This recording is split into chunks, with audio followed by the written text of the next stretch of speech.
بھاری فیس نہیں دے سکتے، ٹیسٹ نہیں کروا سکتے، اور وہ ہسپتالوں کا خرچہ برداشت نہیں کر سکتے. ممکن ہے کہ کوئی آدمی چاہے ہمیں پیسے نہ دے، لیکن وہ چلتے ہوئے کوئی ہمیں ایسی دعا دے جائے کہ جسے ہم کبھی بھلا نہ سکے، وہ ہماری زندگی کا محور بن جائے. ہم پچھلے پورے ہفتے نبض کے بارے میں باتیں کر رہے تھے، نبض کے بارے میں چیزیں ہو رہی تھی. تو ایک چیز آپ کو بتانا چاہ رہا ہوں کہ اگر ہم لوگ تھوڑی سی توجہ کریں تو یہ فن کوئی مشکل فن نہیں ہے. آپ نے بڑے بڑے دروس سنے اور مشکل اور سخت قسم کے اسباب اور سخت قسم کے معاملات آپ نے سہے سمجھے اور زندگی میں ان چیزوں کو آگے بڑھایا اور پرکھا.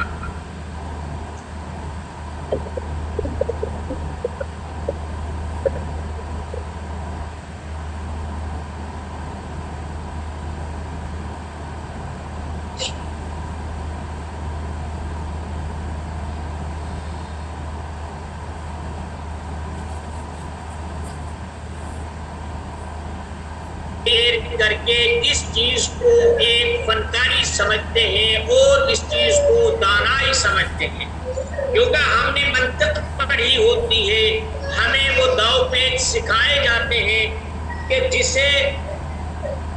جسے ہم دوسرے کو قابو کر سکیں. ہمیں فن مناظرہ پڑھایا جاتا ہے، ہمیں منطق پڑھائی جاتی ہے، ہمیں فلسفہ پڑھایا جاتا ہے، ہمیں اصول فقہ اور فقہ میں اور ان ابحاث میں ان چیزوں کی مہارت دی جاتی ہے. شافعی نے یہ کہا، مالکی نے یہ کہا، احناف نے یہ کہا. اگر ہم یوں کر دیتے تو یوں ہو جاتا. ہمارے استاد محترم مولانا سرفراز خان صفدر نور اللہ مرقدہ فرمایا کرتے تھے، علامہ ابن حجر عسقلانی رحمۃ اللہ علیہ نے اپنی کتاب فتح الباری میں جو احناف کے دلائل تھے انہیں وہاں سے ہٹا کر کسی اور جگہ بیان کر دیا. جو بیان کرنے کی جگہ تھی وہ نہیں کیے اور کر دیے، لیکن ان کو ان کے مقام سے ہٹا کر کیا. تو یہ کچھ چیزیں ہیں جو طب میں آپ لوگ پڑھیں گے اور پڑھ رہے ہیں. میں آپ کو ایک چیز سمجھانا چاہتا ہوں کہ اپنے قول و فعل کے تضاد کو ختم کرنا انسان کی عظمت کی دلیل ہے. دوسری بات یہ ہے کہ ہر چیز پیسہ نہیں ہوتی. میں مانتا ہوں زندگی میں اس کا بہت بڑا کردار ہے، لیکن سبھی کچھ پیسہ نہیں ہوتا، کچھ عوض ہوتا ہے. علامہ ابن خلدون رحمۃ اللہ علیہ نے اپنے مقدمے میں، جو مقدمے کے نام سے پوری دنیا میں آپ کسی بھی دکاندار کتاب والے سے مقدمہ مانگیں گے تو ابن خلدون کا وہ نکال کر دے گا. اردو میں بھی ہے، عربی میں بھی ہے، بہت قیمتی کتاب ہے. تو وہ لکھتا ہے کہ مذہبی لوگ ہو گئے، سرکاری نمائندے ہو گئے، ان کی دولت بڑھتی رہتی ہے، اس لیے کہ جو چیز لوگوں کو قیمتاً ملتی ہے وہ ان کو مفت ملتی ہے، ان کی ضروریات مفت ہوتی ہے. مثلا میں اپنی بتاتا ہوں، بہت سارے معاملات ایسے ہوتے ہیں کہ میں لوگوں سے پیسے نہیں لیتا، کچھ لوگوں سے پیسے نہیں لیتا، انہیں چائے بھی پلاتا ہوں اور انہیں جو کچھ ہو سکتا ہے میں کرتا ہوں، دوا بھی دیتا ہوں. لیکن ان کا جو انداز سے گفتگو ہوتا ہے ان کی احتیاج اور ان کی ضرورت کا نمائندہ ہوتا ہے. وہ جب جاتے ہیں نا، جو الفاظ زبان سے ادا کرتے ہیں وہ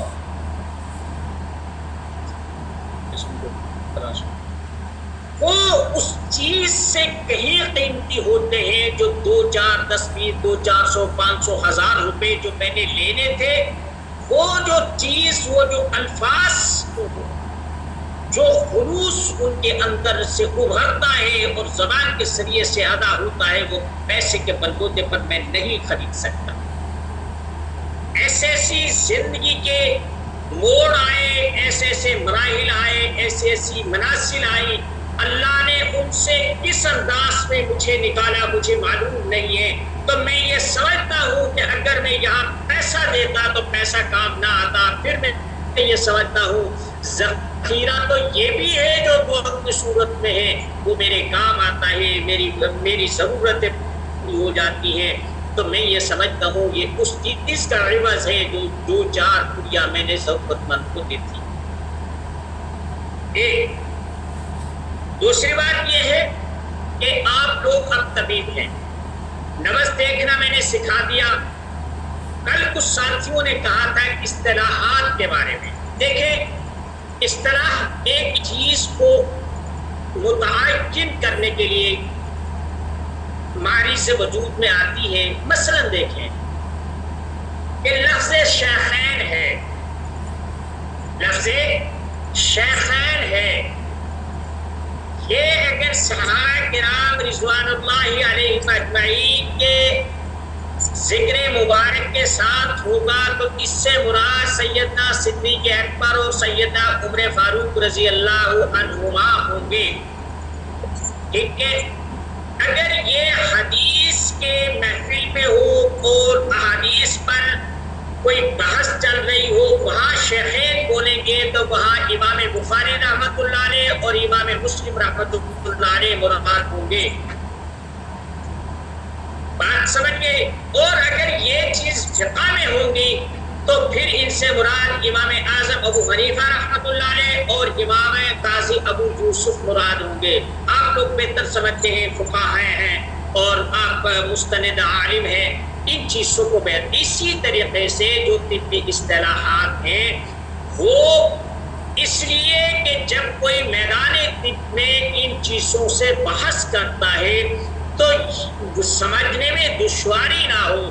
مثلا ایک آدمی سے کہتا ہے یار اسے محرک دے دو، اب محرک یہ 6 جو تحریکات ہیں ہر ایک میں محرک ہوگی، یعنی اگر اعصابی عضلاتی ہے تو اس میں بھی محرک موجود، اگر عضلاتی اعصابی ہے اس میں بھی، عضلاتی حدی ہے، حدی عضلاتی ہے، حدی اعصابی ہے اور اعصابی حدی، 6 میں ہر ایک کا علیحدہ علیحدہ محرک ہوگا۔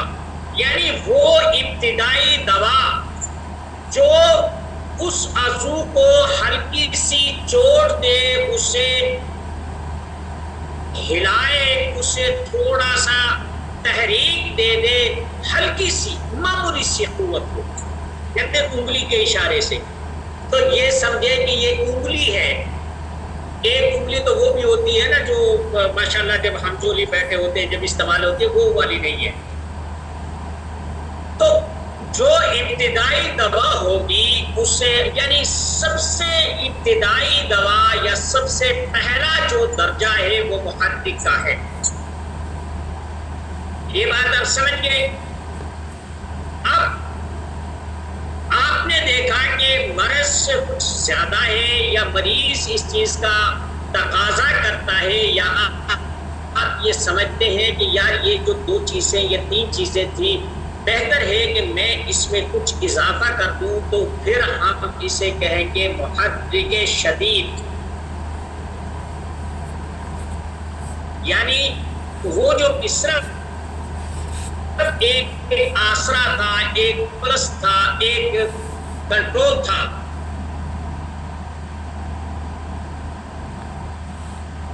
وہ ملا ہے۔ 10 منٹ رہ گئے یا دوبارہ صبح؟ اچھا، وہ موجود ہے۔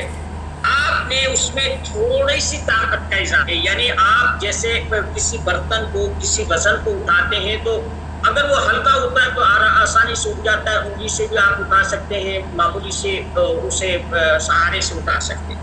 اگر آپ دیکھتے ہیں کہ نہیں کچھ وزنی ہے تو آپ کو زیادہ طاقت صرف کرنی پڑے گی اسے اٹھانے کے لیے۔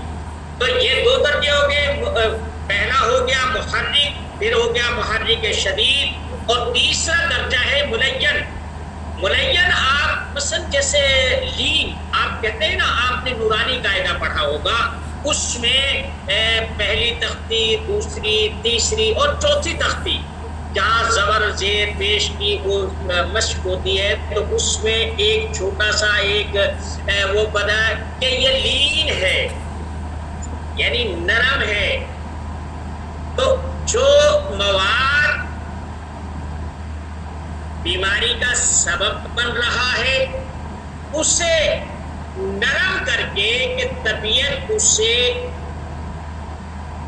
جسم سے خارج نہیں کر پا رہی یا اسے تحریک نہیں دے پا رہی، پہلا درجہ بھی آپ نے استعمال کیا، کوئی بات نہ بنی، دوسرا کیا نہیں بنی، تو اب اسے ملین دے کہ وہ تلین پیدا ہو جائے، نرمی پیدا ہو جائے، اور اس میں جو وہ سختی ہے یا اس میں جو تناؤ ہے اس میں نرمی پیدا ہو کر جسم کو سہارا ملے اور جسم سے وہ چیز باہر آ جائے۔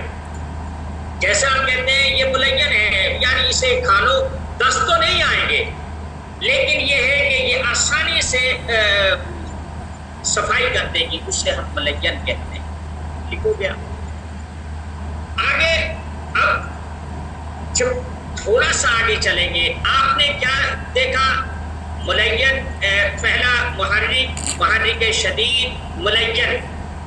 اب آگے جا کے جب آپ ان اصطلاحات کو دیکھیں گے، آگے اکسیر ہے، تریاق ہے اور مقوی ہے۔ اب مقوی بھی ایک دوا ہے جیسے مقوی خاص۔ اب مقوی خاص کا مطلب یہ ہے کہ یہ ان اعضاء کو تقویت دے گی، طاقت دے گی جو اپنی وجہ سے یا اپنے آپ کام کرنا کم کر چکے ہیں۔ بالکل چھوڑنا تو پھر تو یہ سمجھے کہ وہ تو ناکارہ ہو گیا، کم کر چکے ہیں، جو جتنا کام انہیں کرنا چاہیے وہ نہیں کر رہے، تو اب اس سے تھوڑی سی طاقت دے دو۔ ایک کمزور آدمی ہے، وہ اپنے آپ نہیں اٹھ سکتا، کسی لٹ کے چھڑی کے ذریعے سے اٹھتا ہے، یا آپ اسے انگلی پکڑا دیتے ہیں، ہاتھ پکڑا دیتے ہیں، سہارا دیتے ہیں، وہ پکڑا ہوتا ہے۔ یہی چیز آپ یوں سمجھے کہ ہم طبیعت کو جو مقوی چیز دیتے ہیں وہ ہماری طبیعت کو کچھ سہارا دے کر اس بیماری کے خلاف، اس مواد کے خلاف ایک طاقت فراہم کرتا ہے، اسے ہم مقوی کہتے ہیں۔ آگے تریاق، اکسیر آتی ہے، پھر تریاق، یہ زہروں میں آ جاتے ہیں۔ وہ کہ لوگ کہتے ہیں یہ اکسیر دوا ہے، یہ تریاق ہے، لیکن جو چیز سمجھ میں آئے، یعنی یوں سمجھے کہ آپ کے جسم میں زہر کی کیفیت پیدا ہو چکی ہے، اب اس کے توڑ کے لیے نہ آپ کو محرک شدید اور ملین اور یا مقوی نہیں، تو اب اس زہر کو مارنے کے لیے، کیونکہ اس کا درجہ بہت اونچا ہو چکا ہے، اب اسی درجے کی آپ نے دوا استعمال کرنی ہے، استعمال کریں گے۔ پھر تریاق کو آپ اینٹیڈوٹ کہہ سکتے ہیں، یعنی زہر کا توڑ کہہ سکتے ہیں۔ کہتے ہیں نا صاحب کے ساجد رحمت اللہ علیہ نے کہا تھا کہ کسی حکایت میں انہوں نے کہا تھا کہ جب تک عراق سے تریاق آئے گا تو سانپ کا کاٹا ویسے ہی مر جائے گا۔ بھائی یہ دوبارہ سے آپ جوائن کریں، یہ میسیج دے رہا ہے دوبارہ سے آپ جوائن کریں، میں بھی دوبارہ سے جوائن کرتا ہوں۔